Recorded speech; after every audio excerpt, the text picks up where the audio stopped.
Welcome to Study Buddy, meditation philosophy for the heart of your practice. This is a live online discussion of ancient yogic texts amongst meditation practitioners in the Shambhavananda Yoga tradition. My name is Acharya Satyam, a resident teacher at Konalani Yoga Ashram in Hawaii, and I welcome you with love and respect.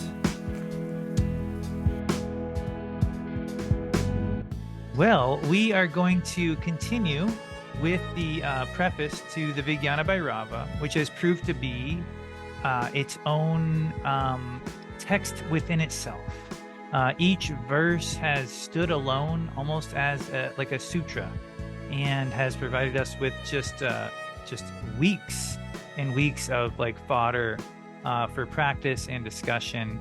So I've just been overjoyed, and I was deeply surprised by the depth of this preface, this conversation between Shiva and Parvati, sort of setting us up for the Vijnana Bhairava itself. Hey, Roseanne, welcome.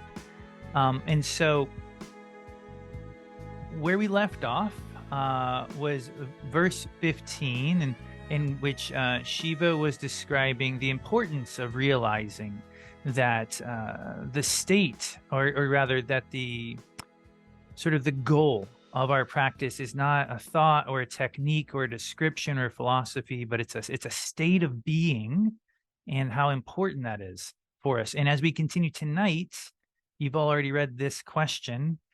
Here we sort of venture into verses 16 and 17, which sort of I think in my reflections and the way I worked with it, sort of helped answer this this question, that if you're new to meditation or beginning meditation, you're like, hey, that's a valid question.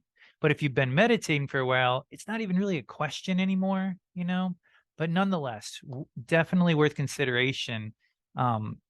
So let's begin with it, you know. So the question: when we bring our attention inside, do we miss what's happening outside of us? Okay. When we draw our awareness within, do we become reclusive or do we become inclusive?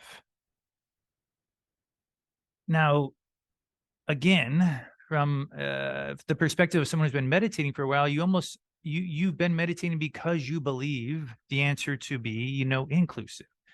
But in reality, when we're watching a movie and we're trying to keep our attention inside, why is it so challenging? Well, I mean, you could get into the idea that it's challenging because our patterns are to go outside a lot, but it's also challenging because there's a part of us that sort of needs to answer this question every day when we sit. So take a moment right now and find your seat if you haven't already. It should feel like a seat that promotes your breath, a seat that promotes buoyancy of the spine and the heart. And slowly draw your breath in through the nose, and try to feel the breath making its way down the throat towards the center of the chest. And it can be fun to just bring one fingertip to the center of the chest, just to give yourself a tactile cue. And just try to allow that inhale to draw your focus to this single point near the heart.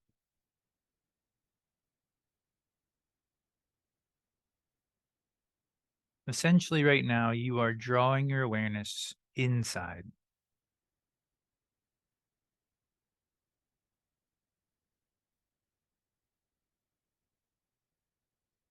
Slowly continue with this as you allow the hands to float down and thumb and forefinger together on the knees. And continue to breathe into that single point in the chest.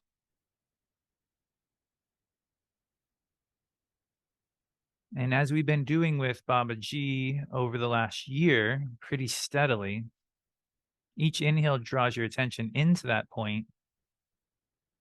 And each exhale, allow that single point to gently expand.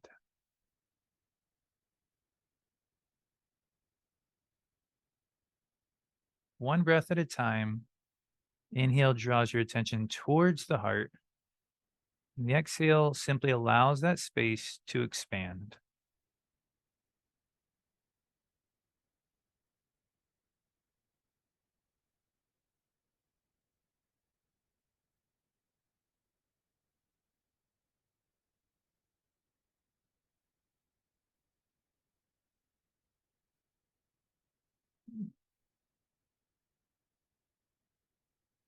Now, the next step would be to allow your eyes to gently open while maintaining the practice.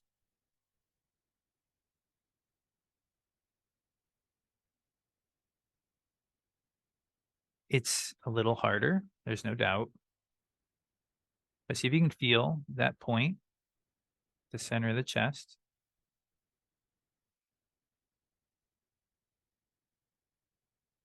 And we're going to keep trying to do this while I read you a story, a Zen story about loving kindness. And as you listen to the story, reflect with my attention inside repeatedly. Can I still hear the story? How's it going? The story is called No Loving Kindness. There was an old woman in China who had supported a monk for over 20 years. She had built a little hut for him and fed him while he was meditating. Finally, she wondered just what progress he had made in all this time.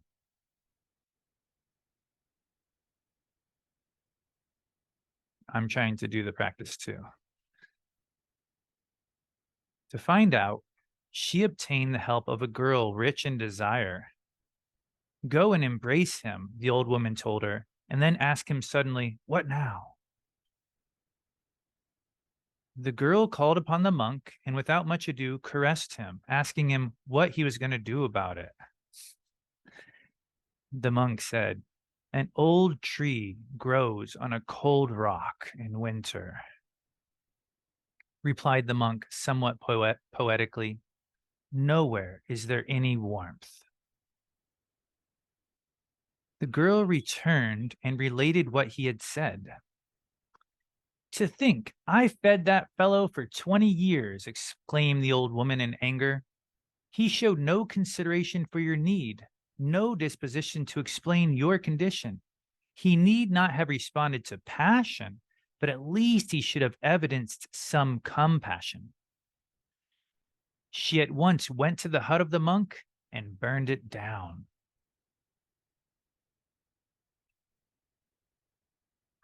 So, in this story, we see that meditation should not make you reclusive or exclusive, but it should make you deeply inclusive. It should not make you dispassionate, but compassionate. And if it's not helping you be more open and warmer, then watch out. Uh, because the universe might have to wake you up like the old woman in China did. So, for that reason, I feel like the ashram has always, Babaji has always nudged us to have a disposition of loving kindness for everyone who comes here, for anyone you're teaching in every situation. Patanjali also suggests that the number one way, he says, to get out of a stressful mental position or a tension filled heart position is to simply practice loving kindness and to be friendly and compassionate to your fellow human being. So, before we go any further, check in with yourself. How's it going with having your attention inside while still listening and communicating? Did you feel like you missed the story or did you feel like you heard it from a different place?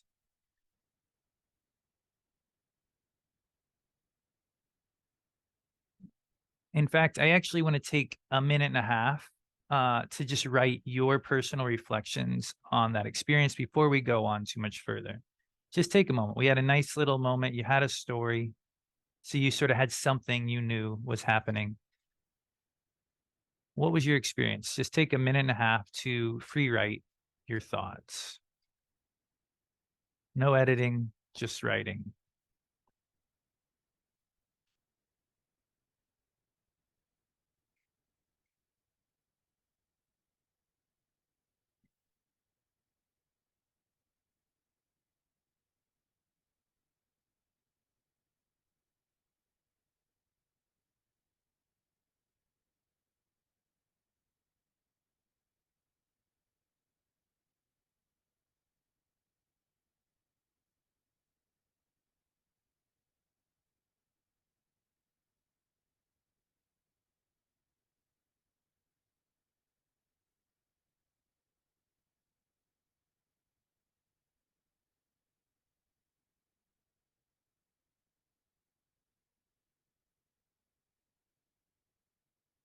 Welcome, Yogita. We're just finishing a little quick writing sesh, and then we're going to continue in just a moment.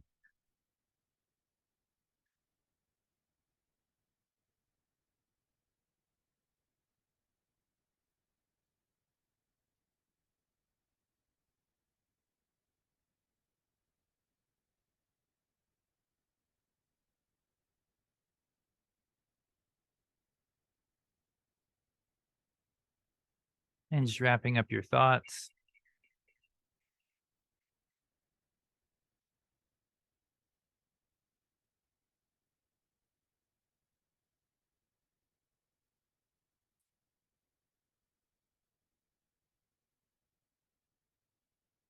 Is there anyone who'd like to unmute and just share just a quick thought or two? We have time later for discussion, but I am intrigued if anyone felt like right off the bat they'd like to share a little bit about their experience there. Yeah, Anandama, go ahead. Well, at first, I didn't really get the story until you explained it. So that's the first thing. And then once you explained it, and during the free write, what came to me is that that's why it's important to have a teacher, right? Not just sit in a hut, but you have a teacher and they can say, yeah, you're doing good, or which way to go. I couldn't agree more. That was one of the big takeaways from that story too for me. Was like lucky to, instead of wait 20 years and then have your hut burned down, maybe like how about 20 weeks and then a little redirect, you know? Yeah. Bob, you wanted to chime in? Oh, unmute. There we go. Okay. Yeah, I just thought that kind of the same thing, that if you're going to sit in a hut and just be out of the way, how are you turning the wheel of Dharma, as they say in Buddhism? It's like you gotta, even if you're in your hut and getting very deep inside, really you have some responsibility to share what you have. Yeah. So that's what I thought. That's a very valid point. And so sort of extracting sort of what you're saying, also is that there's time for that, and that there's also time to interact, that it's important, for us to have our practice, tested in a way. And yeah, and that's a very valid point. But also that this individual in this circumstance, it wasn't that they couldn't have achieved it in that setting, but something wasn't right for them. Maybe karmically for that setting. Maybe that setting wasn't what they needed right then. Because again, Milarepa sat in a cave for so long, he got calluses on his butt. So it could work at certain points in our sadhana, but maybe for this individual, they needed to be out working in a slightly different way to keep their growth, happening. So going inside, we sort of all, sort of like preaching to the chorus here. We're all like, yeah, going inside makes you more compassionate. Oh, and by the way, one more time, find that single point in the heart.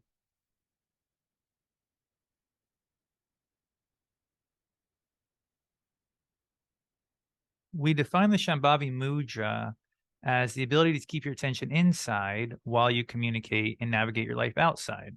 Abaya and I were talking about that just the other day, and she said, that's not enough. It's not just that we survive our lives better by having our attention inside, but that we actually thrive and flourish in those lives, as well as surviving when we have our attention inside. I apologize, I don't have this quote on the screen.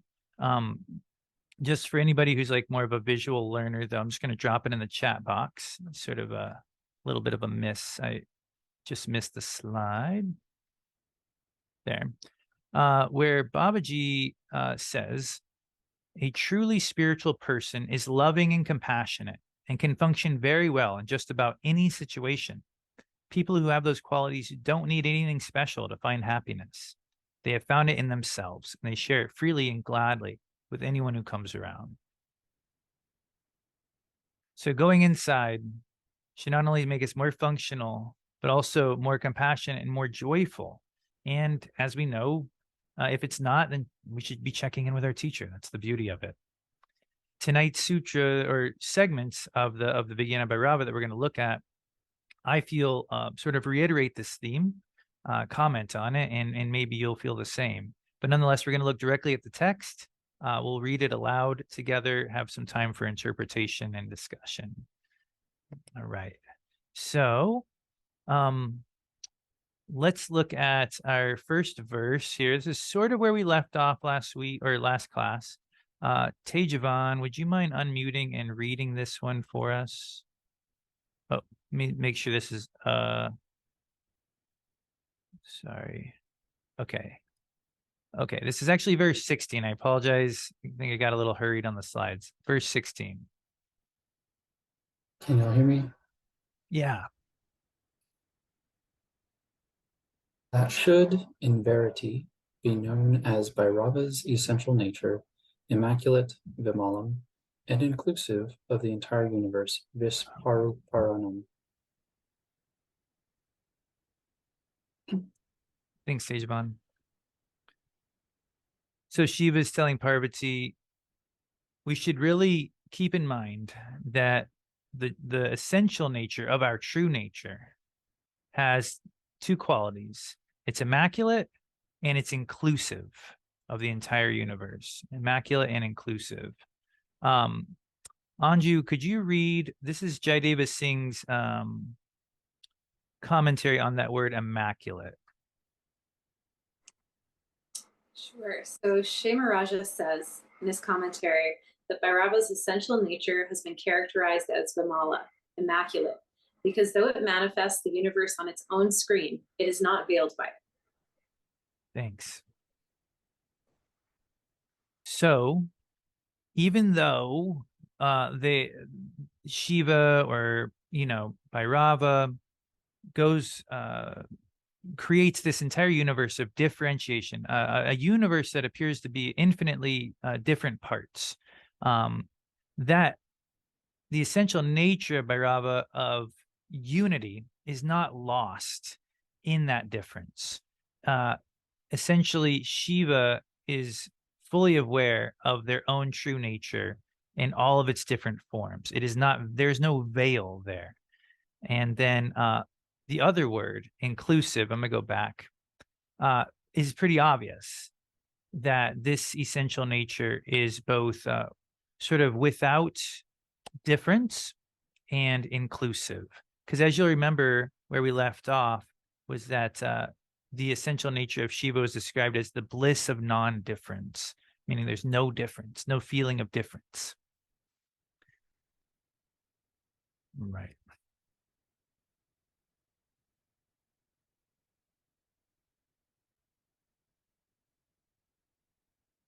Okay. And then there's just a couple more moments to this. Okay. Trey, would you mind reading this one for us? I know it's short, but go for it. Can you hear me? Yes. Okay. Such being the state of reality, who can be the object of worship? Who is to be satisfied with worship? Thanks. That one was a little confusing for me at first, but I will say that the commentary helped me out with this. Chaitanya, could you finish us with this little commentary moment? Can you hear me? Yeah. Okay. When the essential nature of Bhairava is recognized as her own inmost self, the distinction between the worshipper and the worship disappears, and there dawns a sense of non-dualism. Right. Thanks, Chaitanya. It's great to hear your voice, by the way. Yeah, I get to see you on Zoom, but we don't get to hear from you, so. It's nice to be heard. Nice. Okay, so this sort of, I'm so grateful for this little bit of commentary here from Jayadeva Singh, because what it sort of pointed us towards is that we can only realize this concept of going in and actually experiencing the outside world if we do it. That it's not something we can cognize.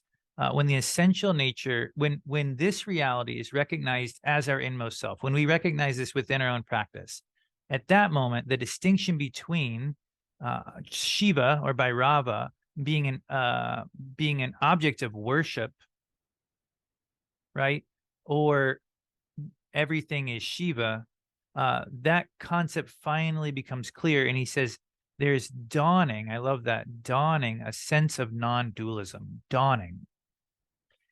Non-dualism is a term that gets thrown around a lot in Kashmir Shaivism.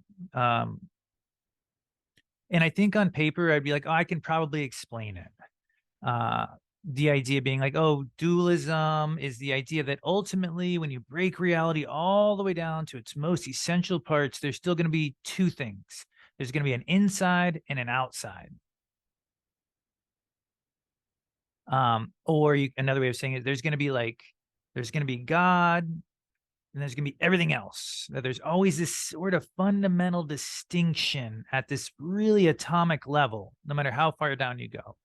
That's a dualistic perspective, to the best of my knowledge. And non-dualism which Kashmir Shaivism and our tradition is a part of, or is a description of our tradition, would say, yes, there is difference in the universe. There are a lot of different parts, but nothing can be ultimately separate from God, is one way of putting it, or Shiva.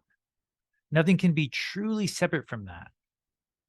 Because if it exists, then it exists within that sphere of reality. There's nothing that exists outside of reality. If it did, whoop, that's now reality. It's all in this one sphere. Yet there is the perception of difference within it. So I might explain it like that on paper. Okay. Just like you might say, going inside can help you have more compassion for the outside, or can help you actually see your world more clearly. You can say it, you might be able to prove it on some level, but when Jayadeva Singh said that through practice there dawns a sense of non-dualism, that sort of spoke to me in the way of saying, this is an experience that has to grow within us, like almost like the sun just coming up over the mountain. It's just this slow dawning that has to be, day after day. And that it's more of a sense of it. It's not like a cognition, like, oh, that's what that is, I get it now. But it's a sense of it. It's a feeling of it. It's a feeling of, can I bring my awareness inside right now while I'm listening? What is the experience like that's happening in this moment? It's sort of this feeling that you're working with, that you're trying in different settings. And it's like something you can directly experience, but possibly not explain, which is what we've been told multiple times in this text. So our true nature is inclusive, and it is filled with non-difference. And that in many different traditions, this concept of going within to actually finally see what's going on outside of us is it's pretty clear. And so I'm wondering, from your perspective, let's take 2 minutes for one more free write, and then we'll have a chance for discussion. You might say yes to that question, but what is your real answer to that original question? What is your real answer? The answer that you would abide by when you're watching a movie? Where do you really land with this? Going inside, can you still see and feel your reality? Feel with it for a moment, and then try to hold that awareness inside while you write. It's a perfect reflection of this concept. So we'll take 2 minutes to free write on this ability.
Just a few more moments.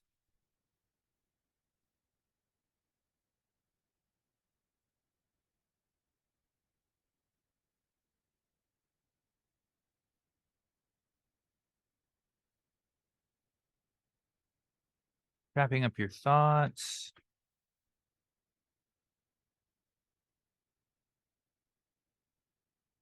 And then take a moment to reread what you wrote, underlining a keyword or phrase that might encapsulate it.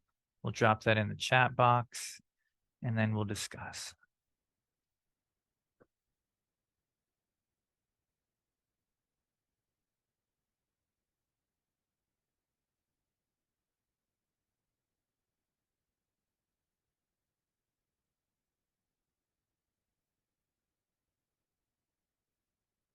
Hmm.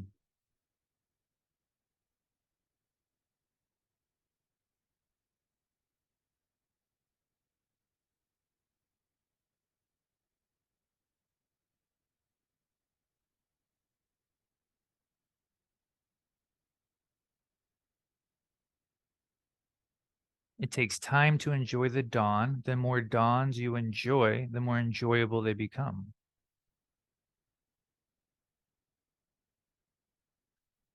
Dawns.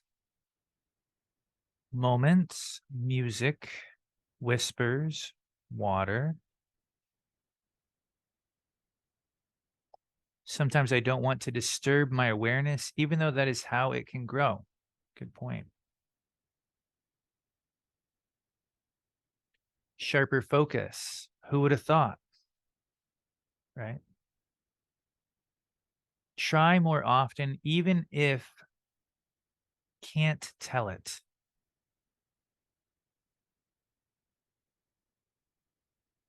Can see he's editing that one. Noticing the impulse to be reclusive. That was from El Dorado Ashram. Singular person there. Jatila. Sort of reclusive vibes in a room by himself. Okay, I'm kidding. I know. I'm glad he's here. All right. Try more often, even if it, I'll try. Yeah, I don't know. Good try, Chejman. Even if it can't tell it. Okay, Yogita, staying inside and focusing on the present at the same time, question mark. Maybe that was intentional, question mark. Slow, gentle stream, slowly cutting away at a bank. Ooh.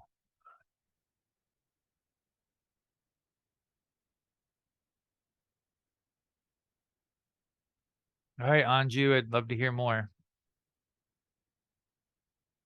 You got me. I guess that's just kind of like the feeling of it, because I can't always know it's happening. Doesn't always feel like it's happening. So I kind of have to just like trust that it's doing its thing. And every now and again, I do get the like awareness that I'm bigger than me and I'm the whole stream and not the bank that's getting cut away at.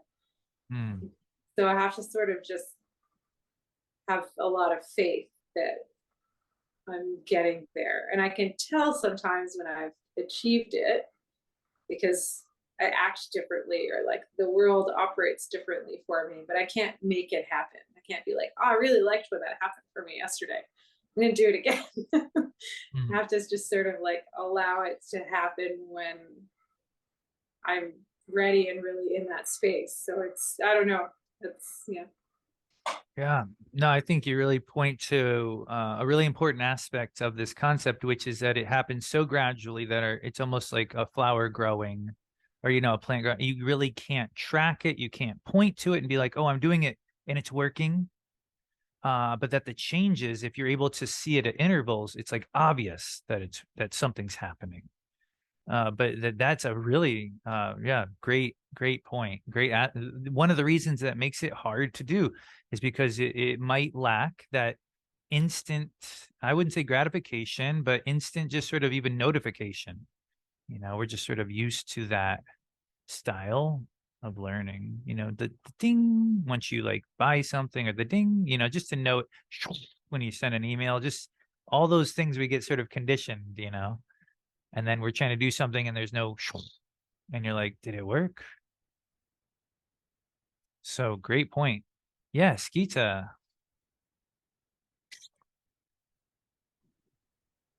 Well, my example's a little plebeian or crude, but we've all seen the movie Mean Girls. Come on, It's so funny you should mention that. Yeah. It's junior high being mean to each other. Come on, you've all seen it, right? Somebody in You this room, it's haven't? their favorite movie. And you know how they were literally mean to each other? Yes, Well, I do remember that. So that's when everything is fractured and fragmented and it's all outside. But as it dawns and there's that sense of non-dualism, then that meanness disappears and we become much more accepting, tolerant, gracious with each other. And it's something that, like you and Anjus were just saying, it's something that evolves over time. But I think The Mean Girls is a perfect example of dualism. Yeah, absolutely. The idea of difference, just feeling a separation between you and anyone and everything, and how that it, yeah, good. And exacerbate it. I'm better than you. I mean, that was the other part of the Mean Girl movie. I'm better than you, which kind of goes back to the monk that you were the story you started with. He didn't get it.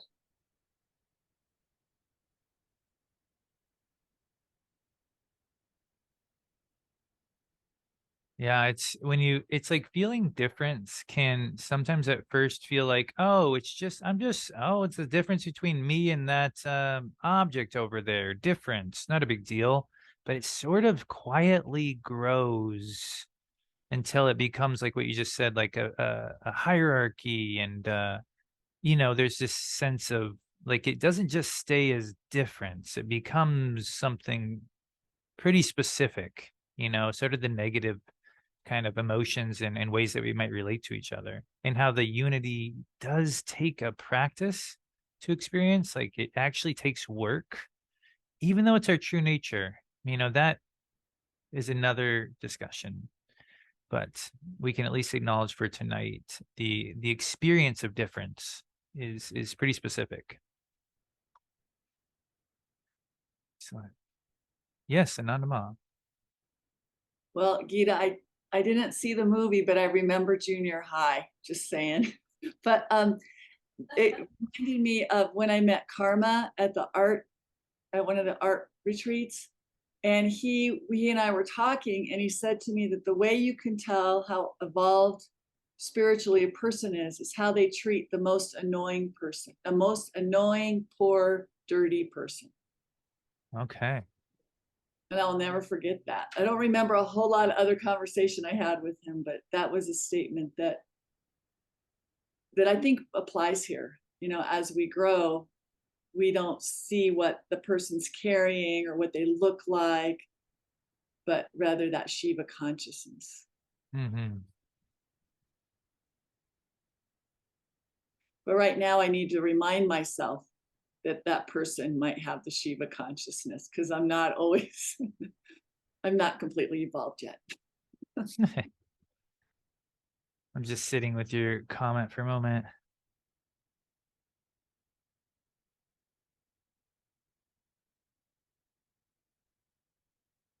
It's interesting where my sort of internal reaction was to the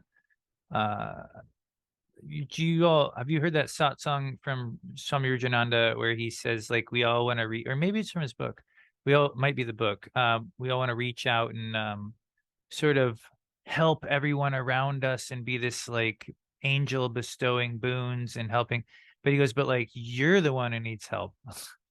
Like, you're actually in a challenged, differentiated state most of the time, and that when we bring our attention in and we actually start to work on ourselves, then it's like Babaji's comments about how when you find that joy inside, it's very natural to share it with absolutely anyone, he said in that earlier quote, who's in the room with us, and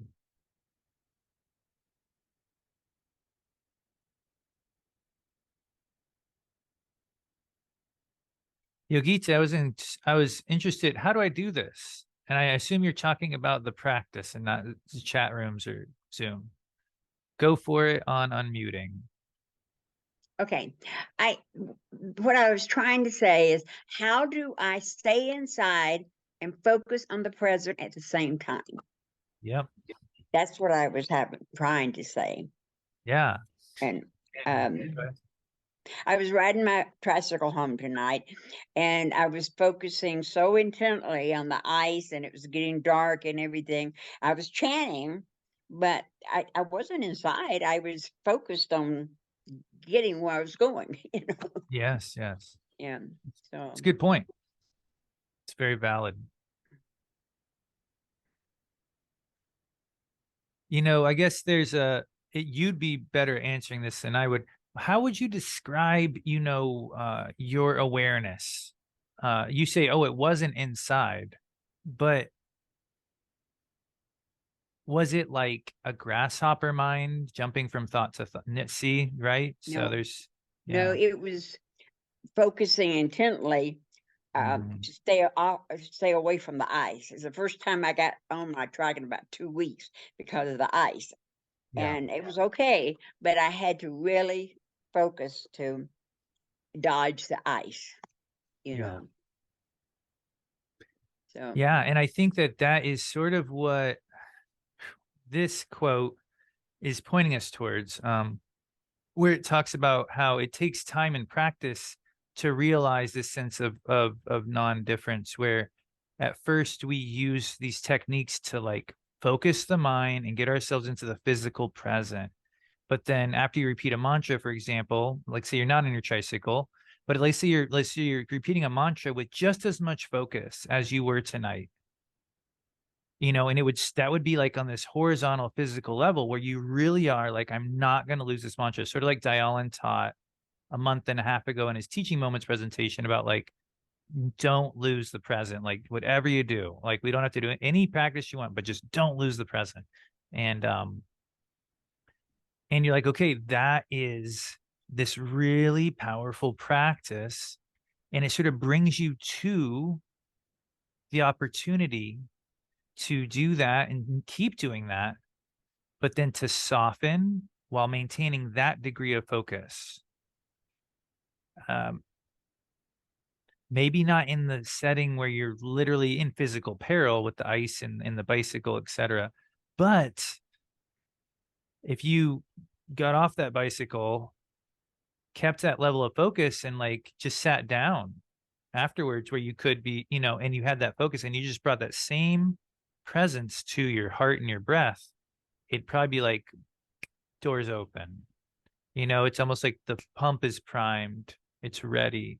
So in a way, it's like you were going in that direction, and there was sort of a threshold that like had to, be respected. But it was like definitely in that direction. It definitely wasn't going the other way. Right. So in a way, it's just as important inside, outside. I don't know when we arrive. It's really just a trajectory or a direction, right? I mean, it's not really like you get there and you're there. It's over. So thanks. I think that's a great example. And that's what I feel like we should. Oh, there you go, Tejban. Okay. We are at the sort of the end of the discussion portion. I apologize. I wish it was a little bit longer, and I'll try to be more concise next class. Oh, cool. You have the Rudy quote. Cool. All right, Tage, you got to unmute and read it. You posted it. Yeah. Find that button. Try again. Try again. Try again. Okay. Mute chat room. When you press enter, it always sends, and that always gets me. Anyway, okay.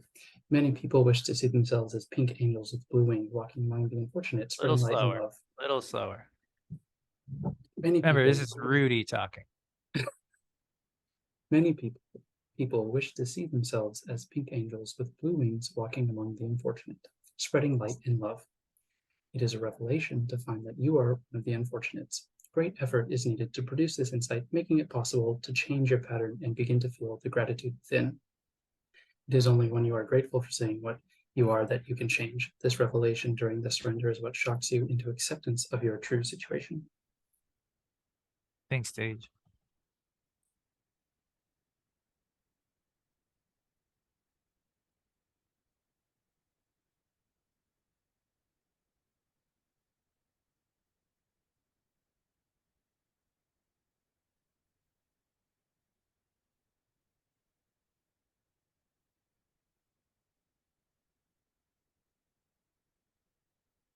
So, as we said in the beginning, and we'll transition to our practice with the momentum of that quote, that bringing our attention inside isn't just a matter of being more functional outside, although that is achieved, but that it is really the most essential step to beginning to change, to grow, to, as Rudy was sort of saying, see what your current situation really is about and to actually start to work with it, and to eventually thrive.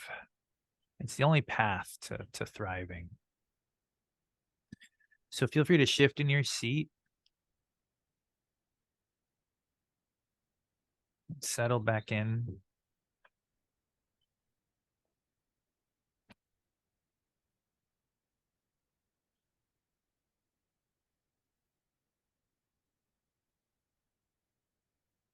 That's right.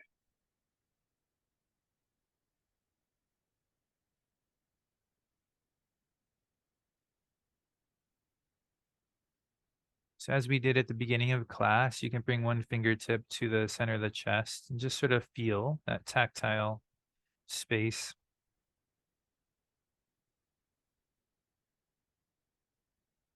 And slow your breath down a little bit, no strain or anything, just a little bit slower than normal so that it pulls your awareness with it.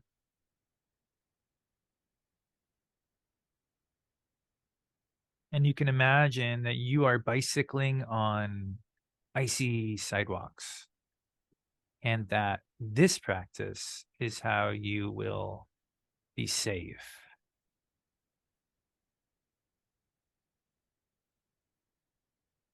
That if you can keep your attention on your breath and your heart without stress or strain, you will cruise easily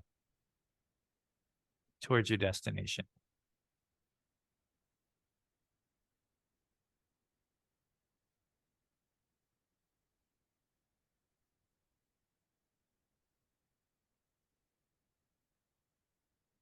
And slowly let the finger remove, but keep doing that practice.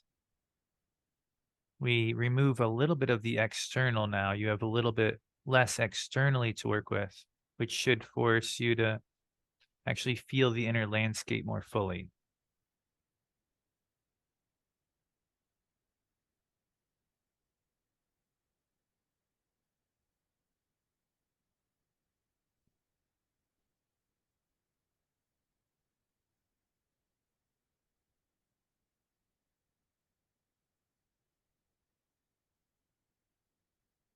Allow yourself to practice the slight smile, because remember, this should always make us warmer and more inclusive. Otherwise, we might be going the wrong direction. And so we're not only focusing intently, but we're also relaxing and opening at the same time.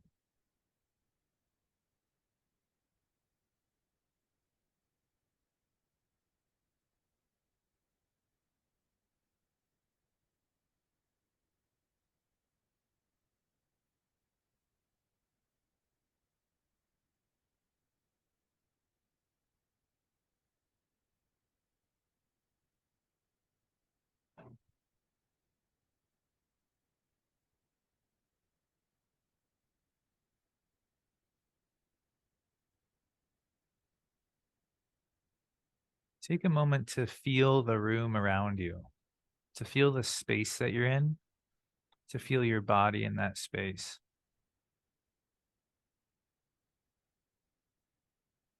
Notice your relationship to this space as you bring your attention towards the heart. Does that space disappear, or does it somehow become more clear?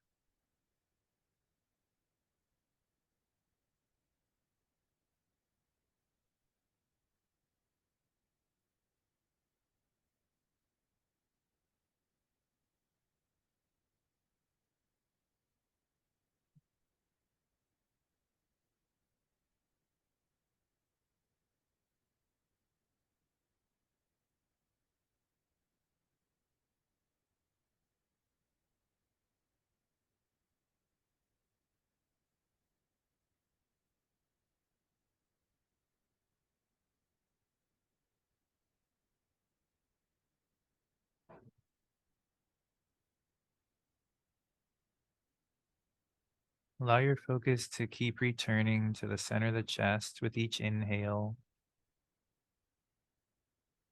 And as you exhale, that center point expands.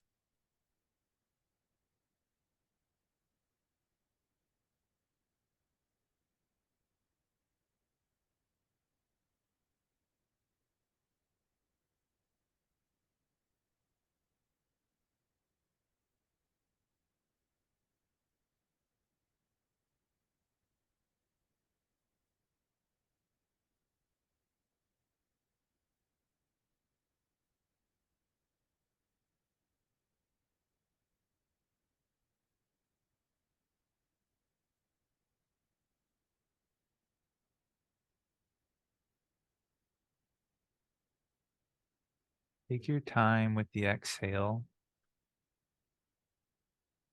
You might allow it to be just a little slower.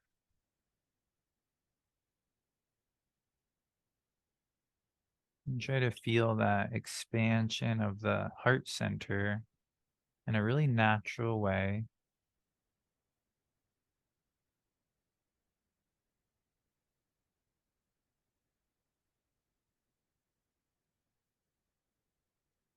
Almost like the dawn rising,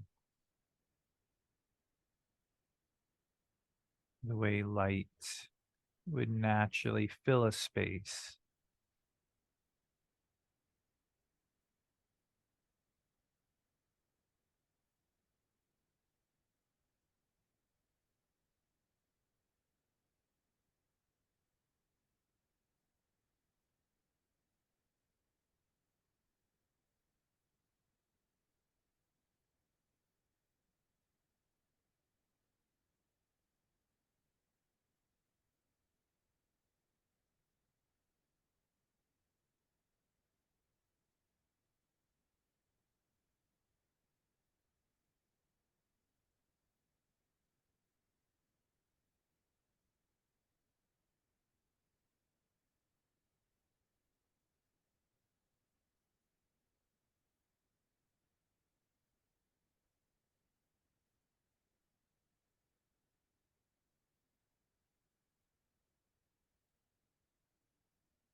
This practice is not necessarily effortless, meaning to keep your focus and even to keep relaxing, you have to surrender deeply. Let yourself pull your awareness towards the heart as you inhale. And as you exhale, it's the letting go that allows this space in the heart to expand.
you can revisit the slight smile,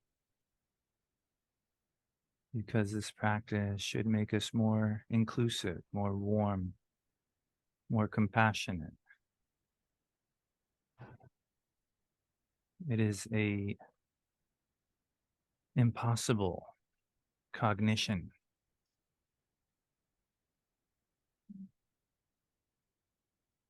But it's a very possible practice.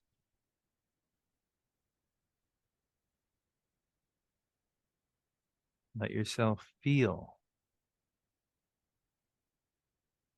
this unity, this expansiveness, as you feel more inwardly.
For the last minute, allow the eyes to open halfway.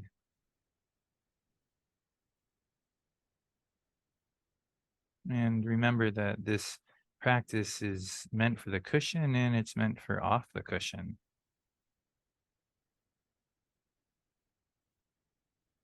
Having your attention inside does not exclude anything externally. It includes it to a degree that we can't even really comprehend. And so feel the space that you're in, feel the people that either surround you or are on the screen in front of you. And feel a sense of non-difference, a sense of inclusivity. It's a practice. It's why it's so rare. But you can feel how nourishing it is and how valuable.